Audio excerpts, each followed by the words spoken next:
தெரிஞ்சு நம்ம மேகி செய்யலாம். வாங்க இதுக்குள்ள போலாம். நம்ம 2 ஸ்பூன் எண்ணெய் ஊற்றிக்கலாம்.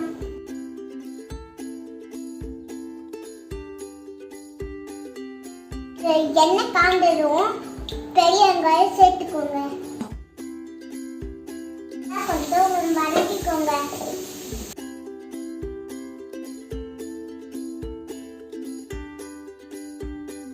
இதுல தக்காளி சேர்த்துக்கோங்க.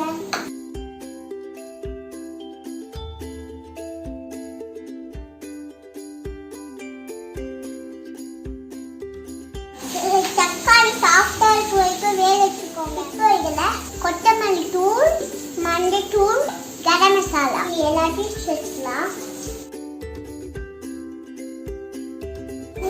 வதக்கிக்கோங்க.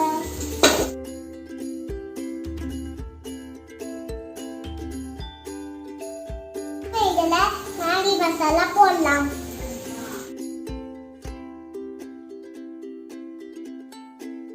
இப்போ இதெல்லாம் தண்ணி சேர்த்துக்கோங்க. 3 கப் தண்ணி சேர்த்துட்டு கலந்து வச்சுக்கலாம்.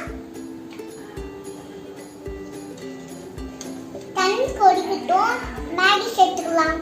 தண்ணி கொதிக்கிச்சு. 3 பேக்கெட் மேகி சேர்த்துக்கலாம்.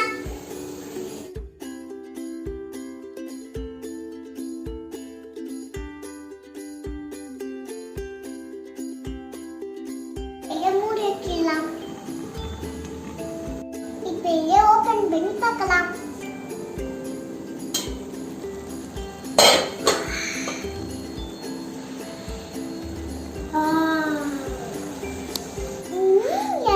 வாசமா இருக்கு. இப்போ இதை ரெடி ஆயிடுச்சு. இப்போ இதை சர்வ் பண்ணலாம். சுவையான மேகி ரெடி. நீங்களும் இதை மாதிரி செஞ்சு பாருங்க. இது உங்களுக்கு பிடிச்சிருந்தா லைக்